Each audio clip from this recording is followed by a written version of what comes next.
Nah, itu dia.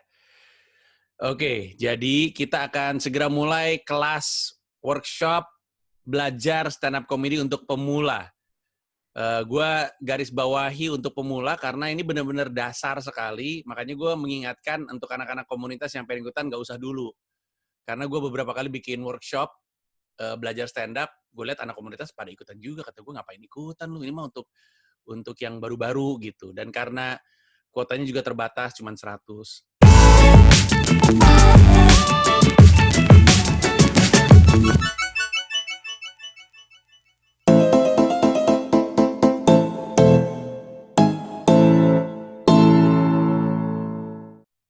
Nah, seperti yang lu bisa lihat sendiri, kalau gratisan tuh kayak gitu tuh guys. Jadi orang daftar dulu aja, tapi dia nggak mengapresiasi apa yang sudah dia dapat.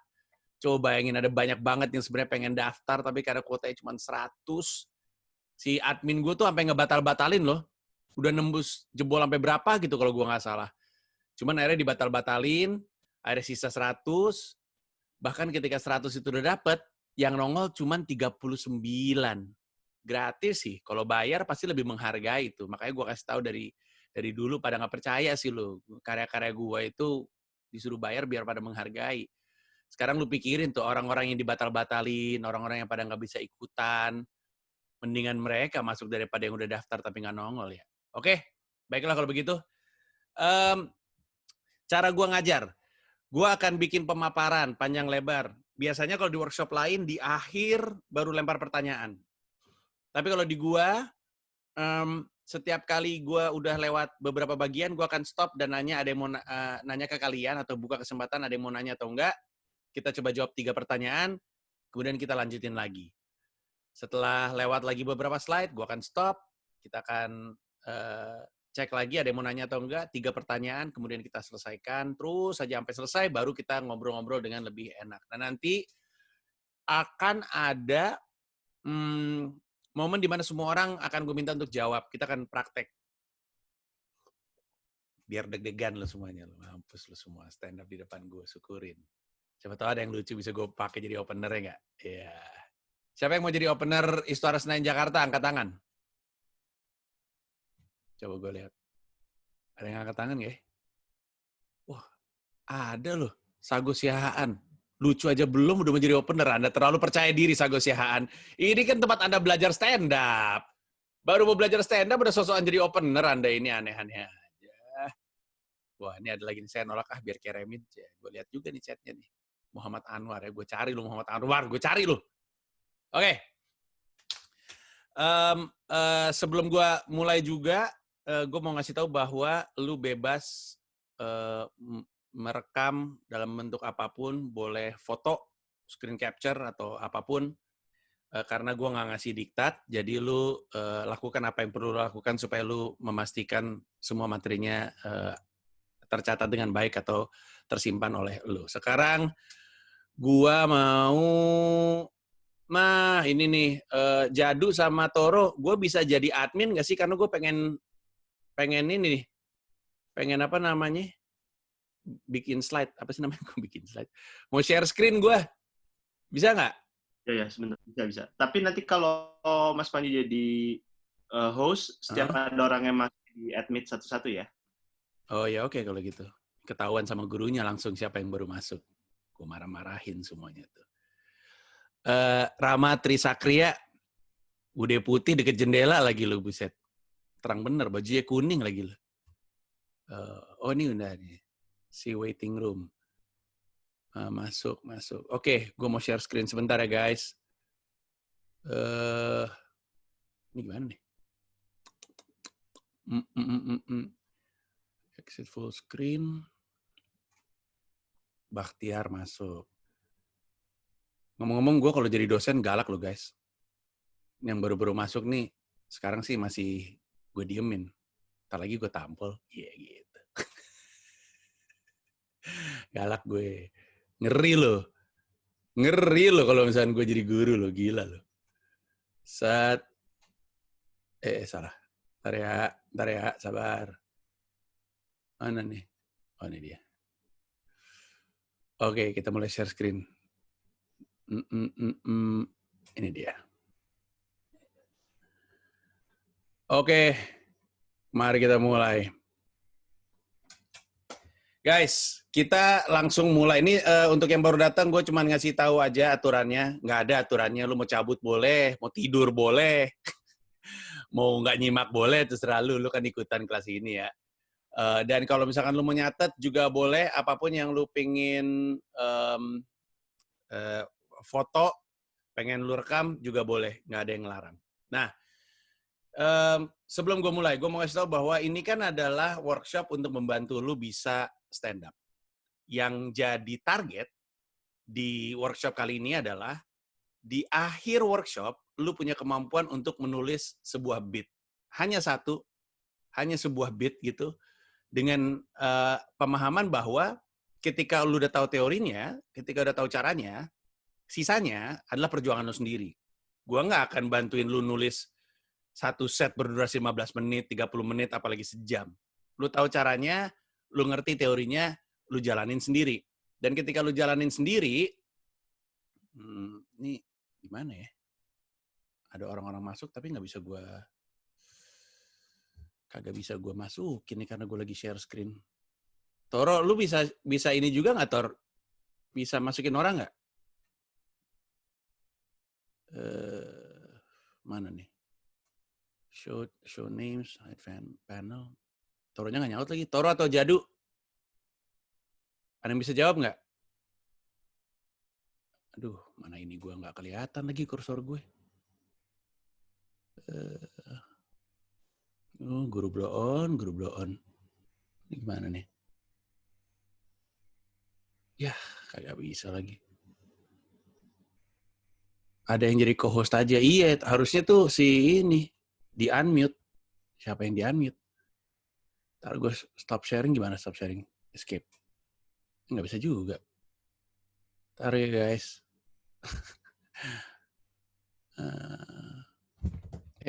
Mana nih? Kenapa beda sama yang waktu itu ya gue? Gue stop share dulu deh. Nah, Baru bisa mesti gue reclaim. Oke, bentar gue admit. Terus Mas Panji mau share screen ya? Bentar. Iya. Nah, coba lagi, bisa nggak? Kalau gue share screen, ada orang masuk, lo bisa admit? Harusnya sekarang sih bisa. Kita coba deh. Udah bisa share screen belum? Belum Coba. ada lagi sih. Gue bisa sih share screen sekarang. Oke. Ya jadi gue ngajar aja yang masukin lu, karena gue kalau lagi buka slide jadi nggak bisa kursor gue hilang. Kenapa ya? Nggak tahu juga gue. Oke, kita mulai lagi. Nah, sampai mana tadi gue? Gue udah ngomong apa sih tadi? Ya itu.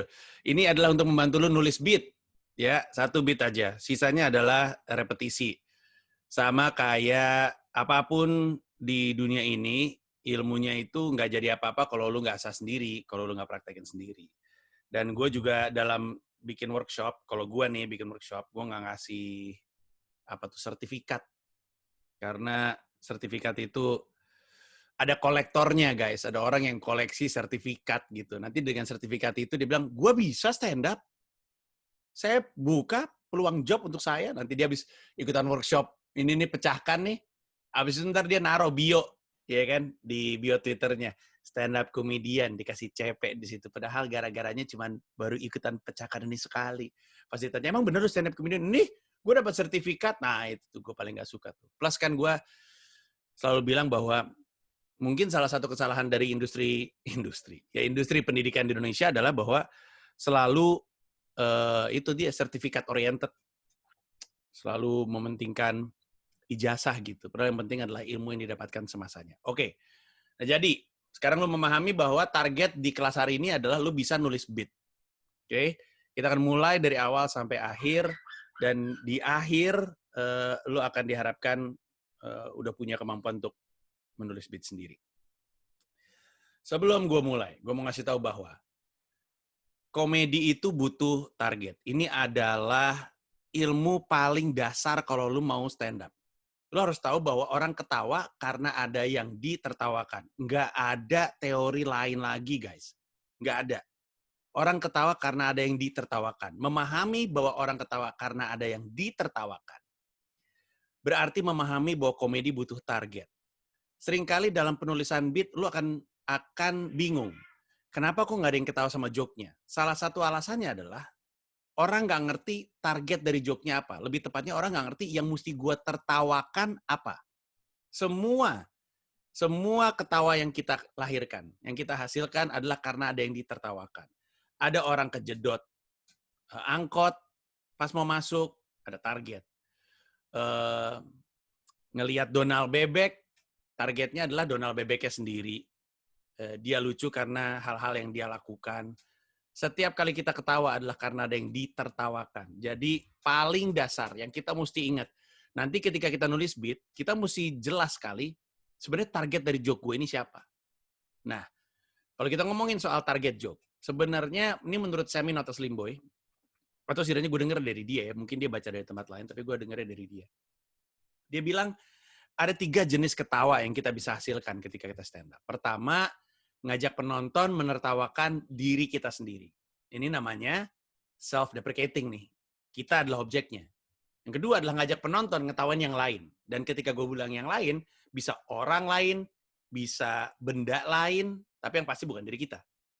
Nah, kalau yang pertama adalah ngajak orang ngetawain diri kita, yang kedua adalah ngajak orang ngetawain yang lain, yang ketiga adalah ngajak penonton, ngajak orang menertawakan diri mereka sendiri. Kenapa penting di awal gue kasih tahu ini? Pertama, penting untuk kita sadar bahwa ada target, dan sadar bahwa target itu ternyata ada 3. Ada diri kita sebagai target, ada yang lain sebagai target, dan ada diri mereka sendiri sebagai target. Gue ngomong ini karena gue pengen bilang sama lo, jangan coba-coba nulis materi stand up yang enggak-enggak, yang susah-susah, pemerkosaan, agama, pembunuhan, depresi, bunuh diri, sebelum lu bisa membuat orang tertawa akan diri lu sendiri. Karena di antara 3 tadi, yang paling gampang adalah ngajak penonton ngetawain diri kita sendiri. Tetap susah, tapi itu lebih gampang daripada yang lain. Tergampang dibanding yang lain. Ngajak penonton ngetawain diri kita sendiri adalah awal kita mulai belajar stand up. Baru ketika kita udah bisa bikin materi stand up yang ngajak orang ngetawain diri kita, baru kita mulai belajar gimana cara kita mengajak penonton ngetawain yang lain. Udah bisa membuat penonton menertawakan yang lain, baru kita ngajak penonton untuk menertawakan dirinya sendiri. Makin ke bawah makin susah. Karena yang pertama, izin untuk ketawanya jelas datang dari kita untuk diarahkan kepada kita sendiri. Susahnya di yang kedua adalah ketika kita ngajak orang lain untuk ngetawain yang lain, mungkin jadi lebih beresiko karena terutama zaman sekarang faktor ketersinggungannya jadi lebih tinggi karena kita ngetawain yang lain. Kenyataannya bahkan ketika kita lagi jadikan diri sendiri sebagai objek, orang tetap bisa tersinggung. Aneh sekali memang. Salah satu contohnya yang gue tahu Regen punya beat soal dia yang gendut naik motor. Terus orang tersinggung karena disebut fat shaming. Sulit bener. Tapi poin gue adalah, kalau mau belajar stand up, apalagi belajarnya sama gue nggak akan pernah nyuruh lu bikin materi stand up yang aneh-aneh kalau gue belum lihat lu berhasil bikin orang ketawa dari diri lu sendiri. Dan ketika diri lu sendiri jadi objek, bisa banyak. Kita bisa mulai dari permukaan. Kita bisa mulai dari nama bahkan. Orang banyak lupa, tapi Pragiwaksono stand up comedy special, itu bukan cuma special yang paling gue nikmatin, tapi juga special yang harusnya paling jadi inspirasi untuk anak-anak baru. Karena di tempat kayak JCC, di depan 5.000 orang, gue ngomongin hal yang semua orang bisa ngomongin. Gue ngomongin nama gue ngomongin soal pengalaman dari gue lahir, ngomongin orang tua gue, ngomongin pengalaman gue patah hati, ngomongin gue terus. Sesuatu yang juga sebenarnya basic, semua orang bisa lakukan. Artinya apa? Artinya untuk bisa sampai di level seperti JCC, nggak perlu rumit-rumit materinya. Nggak perlu yang, terlalu gila-gila banget. Orang Panji aja di JCC masih ngomongin nama. Itu tuh harusnya jadi pemancing gitu, bahwa lu nggak harus bikin materi yang stand up susah-susah, yang jauh-jauh, terutama dia ada di mana, kemudian dia ngomongin sesuatu yang nggak dekat sama dia hanya karena menurut dia edgy. Nggak perlu itu. Gua aja masih ngomongin soal nama gitu. Nah, jadi ketika ngajak penonton ngetawain dirinya sendiri, objek itu bisa dia yang hitam kulitnya, atau dia yang pendek orangnya, atau dia yang suaranya kecil, atau dia yang pemalu, atau dia yang pemarah, atau dia yang tingginya di atas rata-rata, atau dia yang kribo, atau dia yang giginya berantakan, atau dia yang namanya aneh. Semuanya tentang dirinya sendiri. Dan bahkan kalau kita pikir-pikir, kita anggap aja memori terdini kita tuh setelah 5 tahun. Umur gue 40 nih. Berarti kalau gue mulai punya ingatan di atas 5 tahun, gue punya 35 tahun pengalaman hidup. Ya masa nggak ada yang lucu? Ya dong. Kalau misalkan kita pengen bikin orang ketawa yang objeknya dari diri kita sendiri, tentang kita, tentang identitas kita, tentang pengalaman kita, tentang hal-hal yang terjadi dalam hidup kita, maka anggaplah umur lu 20, 15 tahun pengalaman hidup lu. Masa nggak ada yang lucu? Anggaplah umur 30, 25 tahun lu punya pengalaman hidup. Masa nggak ada yang lucu? Ya kan?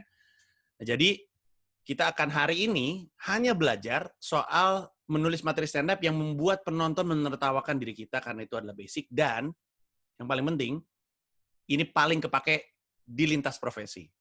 Kalau misalkan ada orang yang kerja di korporat, kemudian dia mau buka presentasi, dia mau ice breaking atau mencairkan suasana dengan lempar joke, maka paling aman adalah dia ngelempar joke tentang dirinya sendiri. Selain dia bikin suasana jadi cair, dia berkenalan dengan orang-orang yang ada di depannya dia sebelum dia presentasi.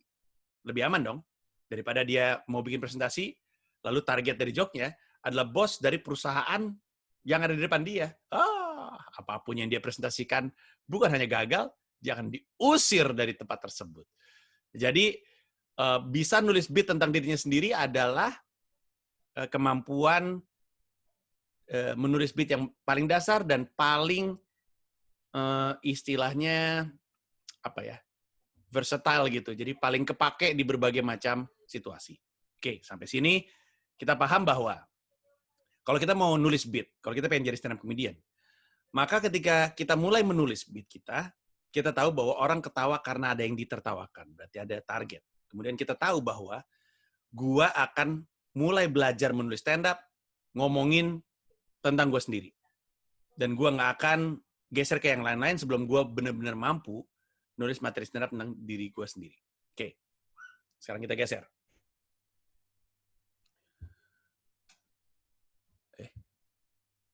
Oh, ini dia. Nah, tadi kan gue bilang bahwa kita akan mulai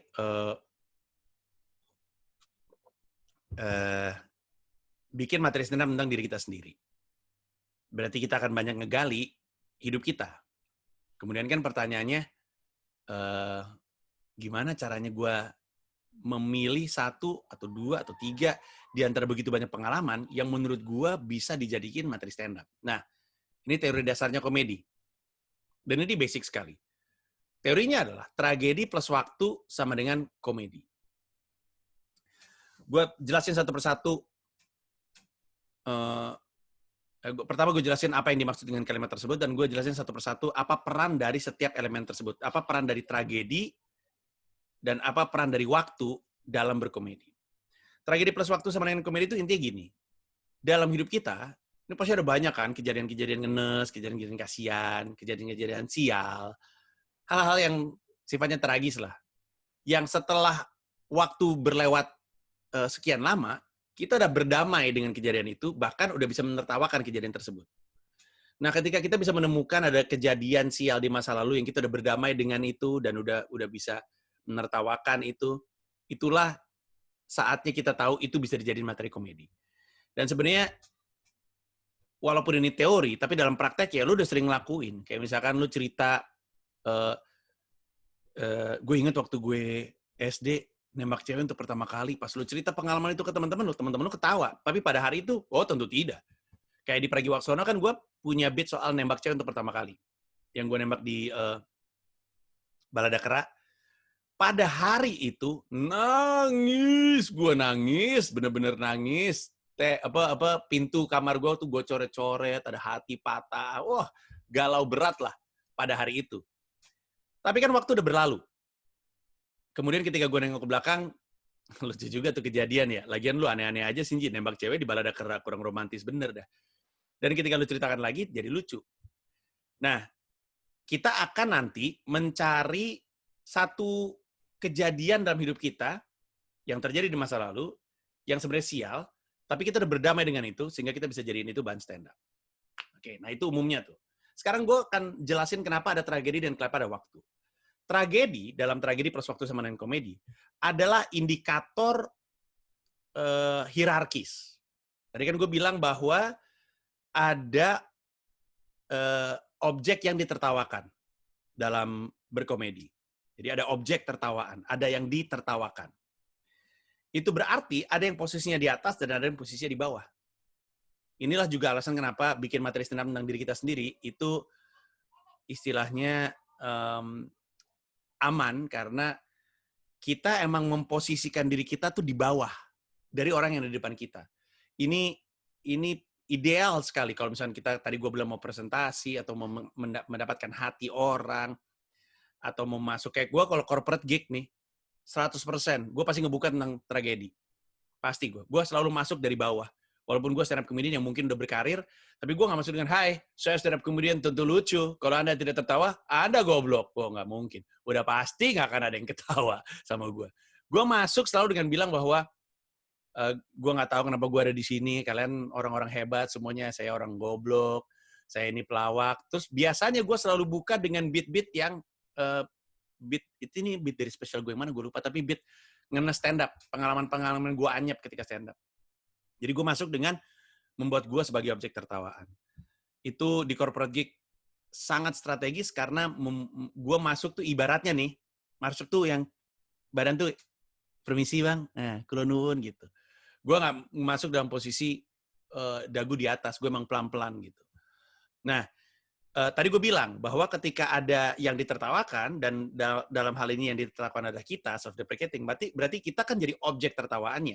Untuk jadi objek tertawaan, kita harus naruh posisi kita ada di bawah dan mereka ada di atas. Tragedi, dalam tragedi plus waktu sama dengan komedi, adalah indikator dari hierarkis tersebut. Kalau kita bisa menemukan tragedi dari pengalaman hidup kita, dan itu kita bawakan, itulah yang membuat kita hierarkinya di bawah. Kita cerita soal kita pernah ketabrak, jatuh dari motor, gara-gara pas lagi naik motor ngelihat cewek seksi misalnya. Atau kita ditolak cewek, atau kita dipecat untuk pertama kali, digaplok guru. Itu kan semua kan kejadian-kejadian di mana kita memposisikan diri kita sial. Dia ketawa karena dia bukan yang digaplok. Itu kan kenapa kita ketawa sama Donald Bebek misalnya. Kita ketawa karena ini di antara semua kartun atau karakter Disney, dia tuh paling manusiawi menurut gue. Dia sial, dia cintanya berantakan, abis itu cewek yang dia naksir orang yang selalu beruntung, dia pemarah, dia punya 3 keponakan kayak anjing semuanya. Pokoknya tuh dia lucu karena dia mengalami kesusahan. Dan karena kita ketika nonton tidak dalam posisi kesusahan, maka kita menertawakan dia. Sama seperti ketika kita nonton Warkop. Misalnya ada adegan slapstick, orang buka pintu dari atas ember masuk, ada yang ketumpahan air.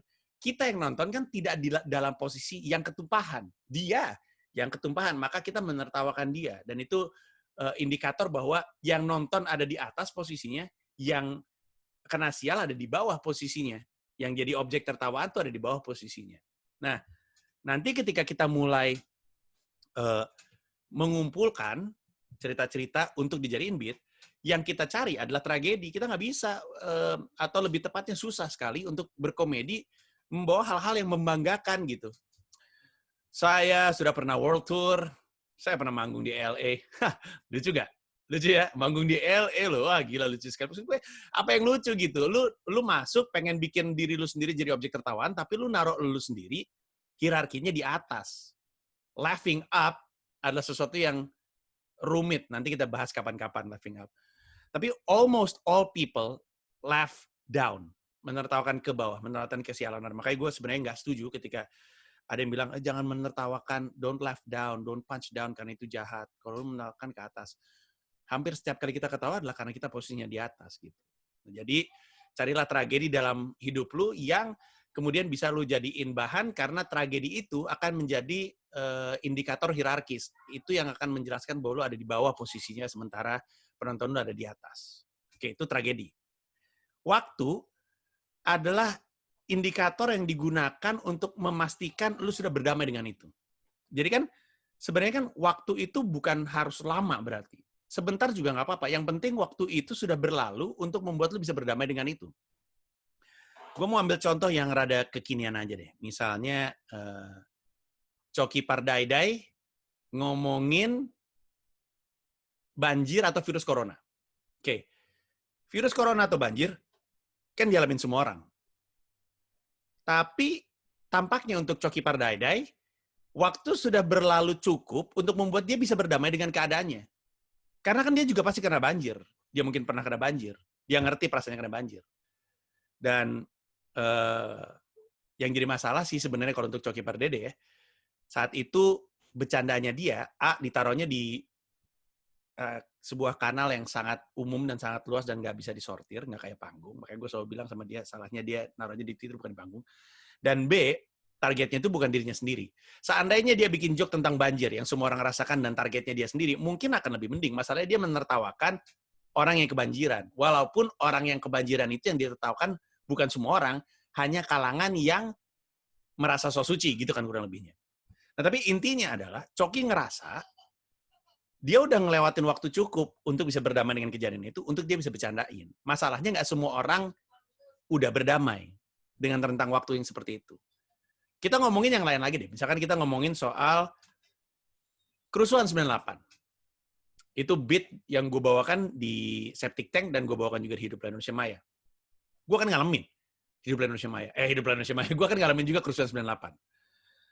Bahkan di Mesake Bangsaku, gue cerita bahwa keluarga gue jadi korban. Makanya yang kebanyakan yang marah-marah tuh orang yang baru terpapar sama stand up gue, dia nggak ngikutin gue dari lama. Karena yang ngikutin gue dari lama tahu bahwa gue pernah cerita di Mesake Bangsaku soal kerusuhan 98, dan gue cerita bahwa keluarga gue jadi korban karena keluarga gue kayak Cina. Padahal mereka Palembang. Kalau lo masih ingat, gue punya beat tentang Om Joni, lagi naik mobil di stop sama orang-orang, terus mau dipecahin mobilnya sama orang-orang yang bawa bambu. Terus dia bilang, stop, saya bukan Cina, saya Palembang. Terus orang-orang yang bawa bambu, apaan sih? Terus dihancurin mobilnya. Nah, jadi artinya gue tahu, gue ngalamin kerusuhan 98, keluarga gue juga jadi korban kerusuhan 98, banyak teman-teman gue berharap gue ngomongin kerusuhan 98 karena banyak yang belum selesai dari kejadian tersebut dan banyak yang berharap bisa mengobati luka mereka dengan ditertawakan. Tapi ketika gue upload di YouTube, seperti yang lu bisa sadari sendiri, ternyata nggak semua orang udah punya cukup waktu untuk bisa berdamai dengan kejadian tersebut. 9/11 misalnya. Kemudian pasca 9/11, semuanya tuh sama-sama ngeraba kapan waktu yang tepat untuk mulai bisa ngomongin soal 9/11, soal tragedi ini. Dan salah satu orang pertama yang ngelakuinnya itu Louis C.K. di spesialnya. Tapi targetnya adalah dirinya sendiri. Kalau nggak salah beatnya Louis C.K. tentang 9/11 tuh ngomongin soal waktu 9/11 dia shock, habis itu dia masturbasi gitu. Gue lupa sih. Tapi lebih target dari joke-nya dia sendiri gitu. Jadi intinya adalah waktu itu indikator untuk kemudian lu bisa menentukan tragedi yang ini udah saatnya gue jadiin beat atau tidak. Karena tadi kan gue bilang kan, lu harus nyari tragedi dalam hidup lu. Lu nyari nih. Abis itu di antara tragedi kan lu mulai mikir, yang mana di antara semua tragedi yang ada dalam hidup gue yang bisa gue jadiin materi komedi. Jawabannya adalah tragedi-tragedi dalam hidup lu yang sudah cukup berlalu waktunya untuk kemudian lu berdamai. Kuncinya ada di berdamai. Kalau lu udah ngelewatin tragedi itu, kemudian lu udah berdamai, artinya sudah bisa menertawakan kejadian itu, itulah tanda lu bisa jadikan itu sebagai beat. Tapi kalau lu belum berdamai dengan itu, walaupun waktunya udah lama sekali, jangan dibawa ke panggung. Karena apa? Karena lu akan marah-marah di atas panggung. Dan dalam konteks terkini, itu yang terjadi di, gue rasa bukan spesial ya, tapi disebutnya spesialnya Dave Chappelle terbaru yang ada di Netflix. Kalau nggak salah, di YouTube-nya Netflix. Kalau nggak salah namanya 825, kalau 825 atau 826 gitu, lupa. Dia bikin show, kata itu show pertama pasca Black Lives Matter. Kan di atas panggung dia akhirnya marah-marah dan akhirnya dia ngomong sendiri, ini nggak lucu ya show ini ya, dia bilang kayak gitu. Terus lu bosan gak sih, dia bilang kayak gitu. Penonton bilang enggak ya, penontonnya mah datang karena itu Dave Chappelle. Dan akhirnya orang-orang memaklumi Dave bukan mau berkomedi, Dave pengen ranting. Tapi poin gua adalah kalau lu belum berdamai dengan tragedi yang terjadi dalam hidup lu, jangan dijadiin materi stand up. Karena lu harus udah bisa menertawakan dulu. Bahkan gue selalu bilang sama orang, kan kepercayaan umumnya adalah stand up itu ngomongin keresahan.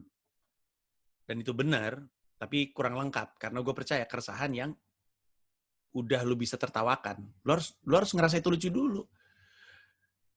Untuk bisa dijadiin materi stand up. Lebih tepatnya untuk menjadikan itu lebih mudah sebagai materi stand up. Keresahan lu tuh, lu harus nemu lucunya dulu. Yang lucu juga ya gitu. Untuk lu bisa jadi materi stand up dengan lebih mudah. Karena keresahan aja nggak cocok. Nggak cukup untuk kemudian jadi beat. Makanya kebanyakan orang yang belajar stand up selalu nanya, Bang, katanya stand up soal keresahan. Tapi kok keresahan saya nggak lucu ya? Ya karena lu belum menemukan kelucuannya gitu. Kalau lu pelawak, satu-satunya alasan lu ngomongin sesuatu di atas panggung, itu adalah karena lucu. Udah, beneran deh. Makanya gue selalu menampikan anggapan bahwa si Panji selalu ngomongin yang pinter-pinter ya, yang terdidik, segala macam. Itu cuma kebetulan doang. Apapun yang gue angkat ke atas panggung, itu tanpa misi. Gue bawa itu karena lucu aja udah. Kalau nggak lucu nggak mungkin gue angkat ke atas panggung gitu. Jadi keresahan juga iya, tapi keresahan yang lu udah anggap lucu. Karena kalau ada keresahan yang lu nggak anggap lucu mau lu jadi materi stand up, susahnya setengah mati. Gue tahu itu persis dari juru bicara. Juru bicara kan gue menjadi juru bicara bagi orang-orang lain nih. Aliansi rektor, dosen, dan mahasiswa Trisakti untuk ngomongin soal penembakan Trisakti. Terus udah gitu gue ngomongin soal rating, ngomongin soal banyak hal. Ada konservasi alam. Itu keresahan orang. Gue tuh datang ke Kontras, duduk meja panjang, Kontras dari berbagai macam departemen, semua orang ngomongin soal keresahannya masing-masing, dan masing-masing bilang, tolong yang ini diangkat ya, tolong yang ini diangkat ya, karena masyarakat perlu tahu. Gue kumpulin, terus gue lihat, stres, anjing ini gak ada lucu-lucunya ini. Butuh waktu untuk membuat itu jadi lucu. Nah kalau gue aja kesulitan, ya apalagi lu. Maka keresahan yang lu jadi materi stand up adalah keresahan yang sudah bisa lu tertawakan. Keresahan yang lu anggap lucu. Sama juga dalam hal ini. Kalau lu bikin materi stand up tentang diri lu sendiri, maka tragedi yang lu cari dan sudah lu temukan ketika lu jadiin beat adalah tragedi yang sudah bisa lu tertawakan. Yang lu udah bisa berdamai dengan itu.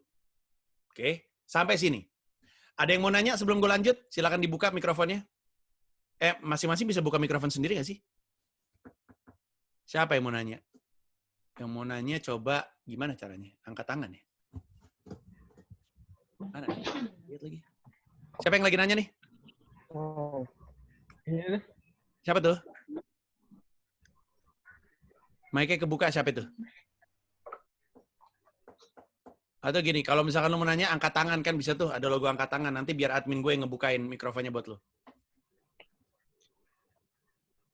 Jadu sama Toro, ada yang angkat tangan nggak?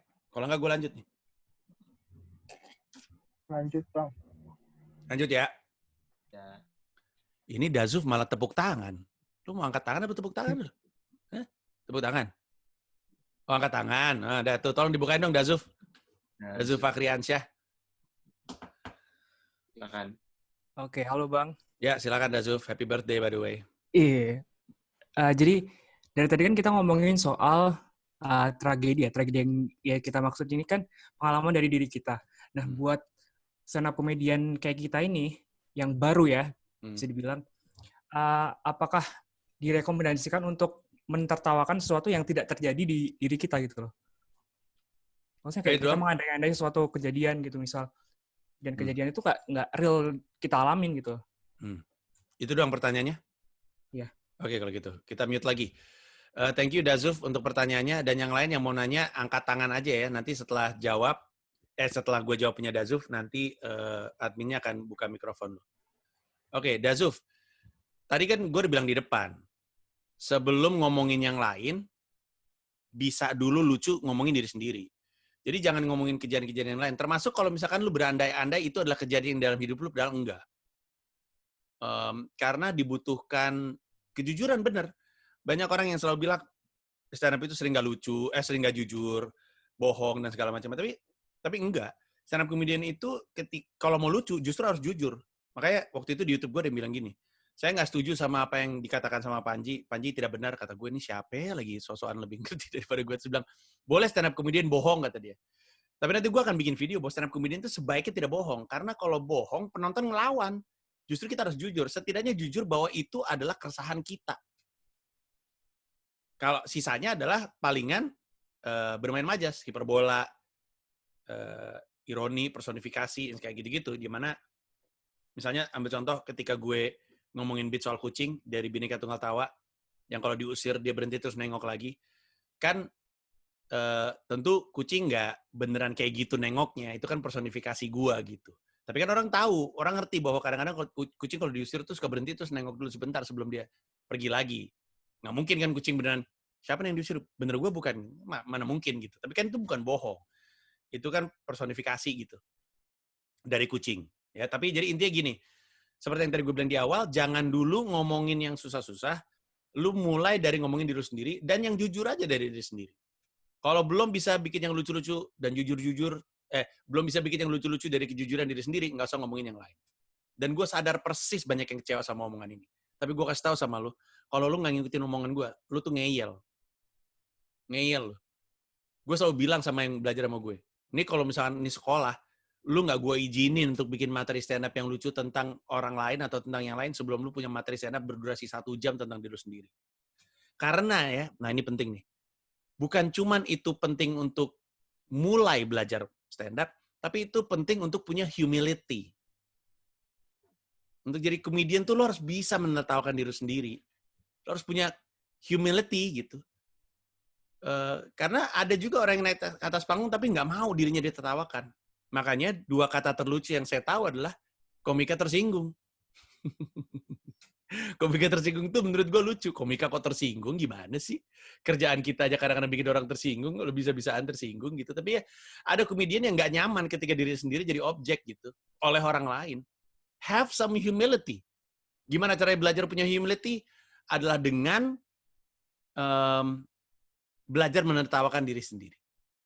Gitu ya. Moga-moga Dasu jawab. Ada lagi mau nanya? Kalau ada yang mau nanya silakan Torot, tolong dibukain. Kalau nggak gue lanjut. Gue soalnya nggak bisa ngeliat semua orang nih. Gue lagi screen sharing. Nggak ada nih. Gue lanjut ya. Oke. Yang selanjutnya. Ketika kita sudah tahu mana cerita dalam hidup kita yang kita mau ambil untuk jadi beat. Ketika kita udah milih tragedi-tragedinya berdasarkan mana yang udah berdamai, mana yang kita udah berdamai, kita udah waktunya nulis nih. Tetapi sebelum lu nulis, lu mesti ingat bahwa menulis materi stand up itu membutuhkan efisiensi dan efektivitas. Harus efisien, harus efektif. Karena ini stand up. Kalau lu nge-MC atau lu jadi pembicara publik gitu ya, atau lagi pidato, lu kan nggak harus lucu. Lucu adalah bonus. Tapi ketika stand up, lu justru ditunggu lucunya. Jadi, yang dihindari adalah kita bertele-tele menuju lucu. Yang jadi masalah adalah orang amatir, semuanya nih, joke yang dia tahu adalah joke storytelling yang biasanya lucunya di belakang. Contoh, ada 3 vampir lagi nongkrong bareng. Masing-masing pengen nunjukin siapa yang paling cepat dalam menyedot darah dari makhluk-makhluk. Vampir pertama pergi, 10 menit kemudian dia balik. Berdarah-darah mukanya. Wah, di mana-mana. Hush, cepet bener 10 menit. Habis dari mana lo? Lo tau nggak? Desa yang ada di 5 km dari sini. Oh iya tahu gue. Gue sedot barusan. Wih, cepet banget. Cuma 10 menit gitu. Vampir kedua. Shum, pergi dia. 5 menit balik. Wah, udah berdarah-darah dia. Wih, cepet bener. Dari mana lo? Lo tau nggak tuh yang sapi-sapi yang ada di peternakan sebelah sana? Oh iya gue tahu. Semuanya gue sedot. Wih, cepet bener tuh. Wah, gitu. Yang ketiga cabut. Shut. Nggak lama balik lagi. Shut, berdarah-darah. Yang lain, wah gila lu. Cepet banget. Kok bisa? Vampir ketiga bilang, lu lihat nggak tuh tiang listrik? Iya, lihat. Nah, gue kagak. Nah, itu kan joke klasik. Sadari bahwa joke klasik itu lucunya di bagian paling belakang. Nah, kalau lu stand up kayak gitu, baru 1 menit pertama udah disuruh turun. Karena orang nungguin lucunya mana. Lama banget. Gue tahu pasti banyak orang yang bilang, tapi lu kalau stand up lama lucunya. Kalau mesti ini storytelling suka panjang. Ya iya. Yang mesti lu sadari adalah ketika lagi belajar stand up, first you play by the rule, and then you play with your heart. First you play by the rule. Ikutin aturannya. Baru lu ikutin kata hati lu. Itu kutipan gue dapetin dari ADMS. Karena kata dia, belajar piano juga seperti itu. First you play by the rule, lu tahu nih, jarinya harusnya mencetnya seperti apa, notasinya seperti apa, ini bunyinya kayak gimana, lu ikutin aturannya, ini aturan yang dasar. Kalau lu udah bisa, terserah deh, abis itu lu mungkin nggak mesti buka mata, lu pakai perasaan lu aja. Makanya, first you play by the rule, and then you play with your heart. Sama dengan nulis beat. Kalau lu ngeliat di Netflix, Dan sebaiknya stand up comedian yang jadi di Netflix jangan jadi lu patokan, karena mereka udah panjang kan karirnya. Kalau di Netflix, ada banyak stand up comedian yang panjang banget setupnya menuju ke punchline. Chris Rock kayak gitu, Chappelle kayak gitu, Neil Brennan kayak gitu. Kevin Hart juga ada yang kayak gitu. Dan masih banyak lagi. Nah, tapi lu nggak bisa bilang, kok dia boleh, gue enggak. Ya karena mereka udah di level play with their heart. Lu masih di level play by the rule. Ikutin dulu aturannya. Dan aturannya mengatakan lu mesti efektif dan efisien. Karena kalau misalnya lu bukan siapa-siapa dan naik ke atas panggung untuk stand up, pada detik pertama lu naik, udah ditunggu. The clock is ticking. Tuh, 2, 3, 4. Mana lucunya? 5, 6. Ayo lucu, 7, 8. Ditungguin lu. Makanya, lu harus efisien dan efektif. Gimana caranya seseorang yang baru belajar stand up bisa efisien dan efektif? Caranya adalah dengan diperkenalkan kepada sebuah istilah teknis yang bernama laugh per minute. Sebelum gue lanjut, LPM atau laugh per minute adalah istilah teknis di antara semua teknis yang ada di stand up. Teknikal banget. Dan kesannya rada nggak realistis. Tapi dalam rangka belajar stand up, ini selalu gue perkenalkan di awal. Laugh per minute adalah jumlah tawa yang dihasilkan sebuah joke dalam 1 menit. LPM. Idealnya konon kabarnya, dalam 1 menit ada 3 kali ketawa. Dan ketawa itu sebenarnya, itu terus dibagi lagi. Ada giggle, ada chuckle, ada laughter, ada applause break. Nah, tapi dalam 1 menit diharapkan 3 kali ketawa. Lu aja nih sekarang persis ketika tahu, 1 menit harusnya ada 3 ketawa, lu akan berpikir ulang tentang bagaimana caranya lu menceritakan cerita yang udah lu simpen. Karena cerita yang lu kumpulin, hampir besar kemungkinan lucunya tuh di belakang. Lu mulai mikir, astaga, berarti nggak semua tragedi-tragedi gua nih yang bisa gue pilih. Karena gue mesti menghasilkan 3 kali ketawa dalam 1 menit. Itu dasarnya. Yang bagus adalah 5, dan legendnya, bintang BT, itu waktu stand up phase 1 pernah dihitung sama Rian Adriandi, kalau gue nggak salah, bintang BT itu punya 15 atau 18 titik ketawa dalam 1 menit. Gila nggak? Gila nggak betapa susahnya untuk dalam 1 menit ada 15 sampai 18 titik ketawa. Gila. Itulah kenapa bintang BT legend. Nah, memahami bahwa lu diminta untuk menghasilkan 3 titik ketawa dalam 1 menit, itu berarti lu diminta untuk efisien dalam penulisan. Dan sebenarnya, pada akhirnya memang mungkin nggak harus 3 kali ketawa dalam 1 menit, tapi ini penting untuk ngasih tahu sama lu, jangan bertele-tele. Orang Indonesia itu kan senang bertele-tele ya. Dan alasan utamanya adalah karena orang Indonesia tuh bangsa yang ornamental. Paham ornamental nggak? Orang Indonesia tuh suka ornamen dalam segala macam hal. Lu lihat rumah tradisional orang Indonesia penuh ornamen. Ya nggak perlu sebenarnya kan. Di luar negeri rumah-rumah tradisional tuh nggak kayak gitu. Yang penting rumah aja. Di Indonesia kan nggak bisa. Rumah-rumah tradisional Indonesia tuh ornamental. Ada ornamen. Alat perlengkapan perang aja. Ornamental. Keris. Senjata. Ini buat dipakai nusuk orang. Ada apanya? Ada ornamennya. Nggak cuma lurus keris. Keris tuh wah gini gitu kan. Supaya kalau nusuk orang, pas ditarik orangnya gitu kan. Terus ada emasnya, terus ada ukirannya, ada berliannya, baik di gagangnya ataupun di sarungnya, ornamental. Ngomong pun orang Indonesia itu ornamental. Sering naruh bumbu-bumbu yang nggak penting. Nah, ini jadi kendala karena dalam stand up dibutuhkan efisiensi. Itulah kenapa ketika orang belajar stand up sama gue, di awal banget udah langsung gue terangin bahwa lu butuh efisien. Nggak semua tragedi dalam hidup lu bisa dijadiin materi stand up. Harus tragedi, atau gini, nggak semua kejadian dalam hidup lu jadi materi stand up. Harus yang sifatnya tragedi untuk naruh hierarki. Nggak semua tragedi dalam hidup lu bisa jadi materi stand up. Harus yang udah lu lewati waktu cukup untuk berdamai. Nggak semua tragedi yang lu udah berdamai bisa dijadiin materi stand up. Harus yang ceritanya level kelucuannya padat. Karena kalau enggak, kita mesti tanam kelucuan di dalam cerita tersebut. Dan ada juga caranya. Oke, gue geser. Tadi gue soalnya udah rada nge-recap. Sekarang mari kita belajar soal struktur dasar joke. Joke itu secara umum. Ada setup dan ada punchline. ini adalah istilah yang sangat umum, tapi gue mau coba untuk breakdown apa yang terkandung dalam setup dan apa yang terkandung dalam punchline.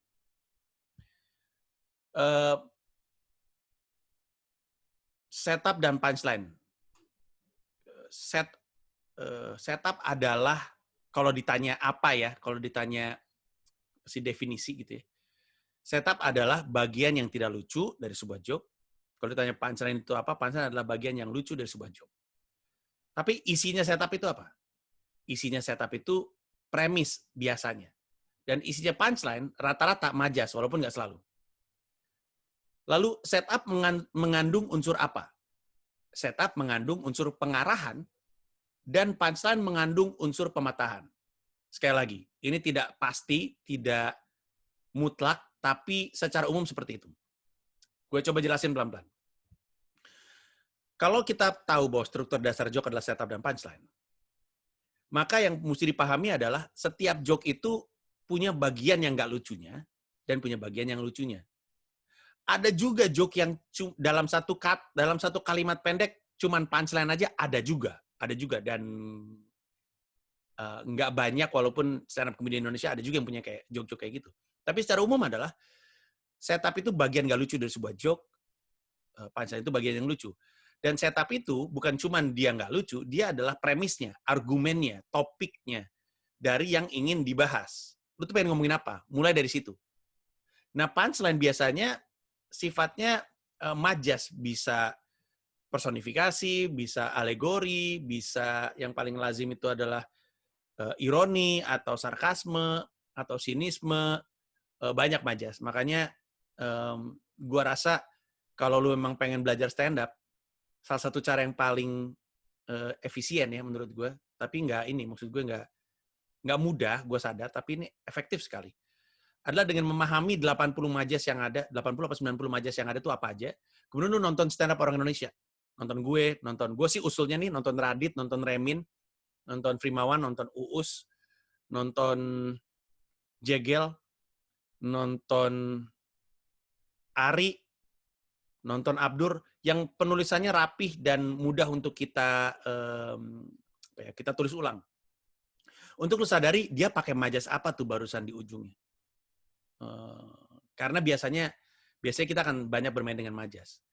Nah, tapi setup itu juga mengandung unsur pengarahan, lalu punchline mengandung unsur pematahan. Karena stand up itu membuat orang berasumsi ke satu arah, kemudian dipatahin ke yang lain, dan itu yang menjadikannya lucu. Gitu. Jadi misalnya gini,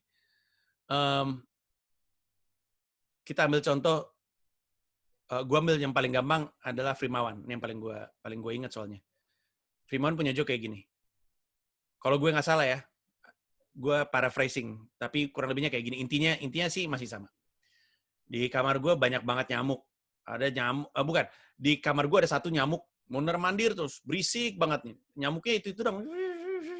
Nyamuknya lewat, gue tepok.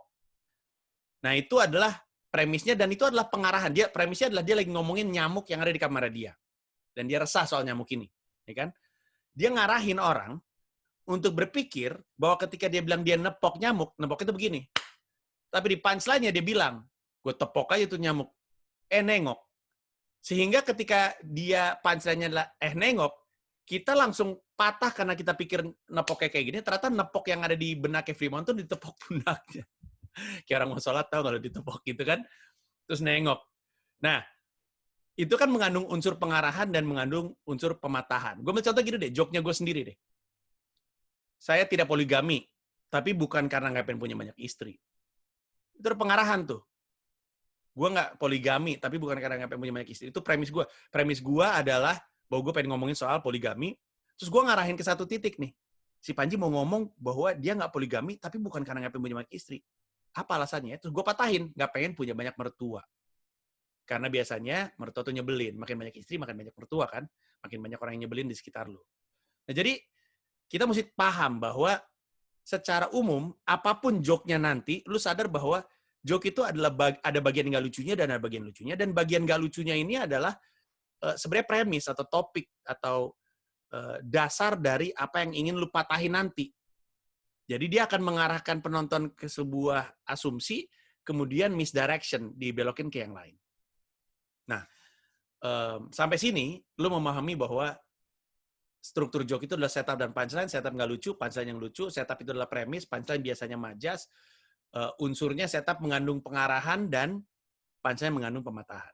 Nah, yang paling rumit dari menulis joke adalah di sini. Karena di antara setup dan punchline itu ada jarak. Jarak itu oleh Jerry Seinfeld disebut jurang. Jadi Jerry Seinfeld pernah bilang, setup dan punchline itu kayak dua ujung tebing. Yang di antaranya ada jurang. Kalau tebingnya terlalu dekat, nggak ada seru-serunya ngelompatin tebing itu. Sedalam apapun itu, setinggi apapun tebing itu, kalau misalkan jaraknya cuma 30 cm, lu ngelompatin celah 30 cm, nggak akan ada yang tepuk tangan. Bukan sesuatu yang seru, bukan sebuah tontonan. Tapi kalau jaraknya kejauhan, 10 meter gitu, terus lu lompat, mati. Yang dicari adalah setup dan punchline yang jaraknya pas banget, sehingga ketika lu lompat, orang tepuk tangan. Nah, naruh jarak itu butuh waktu, butuh latihan, butuh pengalaman. Ya, gue ulang dikit. Jadi kita tahu bahwa struktur dasar joke adalah setup dan punchline. Kemudian kita tahu bahwa setup itu adalah bagian gak lucu dari sebuah joke, dan punchline adalah bagian lucunya dari sebuah joke. Setup itu isinya premis, secara umum punchline isinya majas, setup mengandung pengarahan, dan punchline mengandung pematahan. Sekarang, dengan memahami bahwa bagian paling sulit adalah menaruh punchline-nya dari setupnya, kita akan sedikit latihan.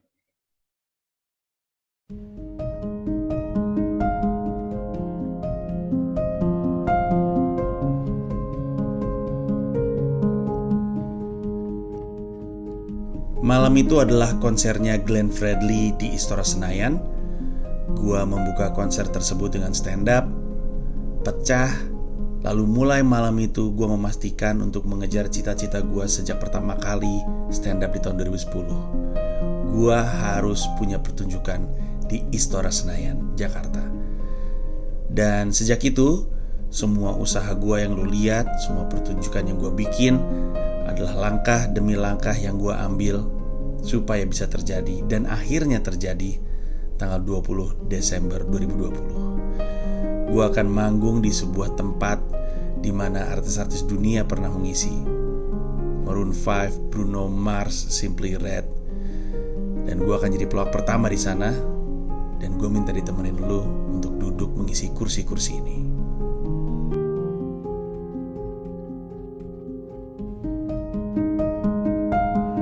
Lu akan duduk di sekitar istora ini. Semua sisi yang lu bisa lihat akan diisi oleh penonton. Dari pojok ke pojok, termasuk yang di belakang gua, termasuk di area lantai. Semua ini akan diisi kursi. Nah, kalau pertanyaannya adalah panggungnya di sebelah mana? Di sini. Panggungnya tepat di tengah Istora Senayan, melingkar.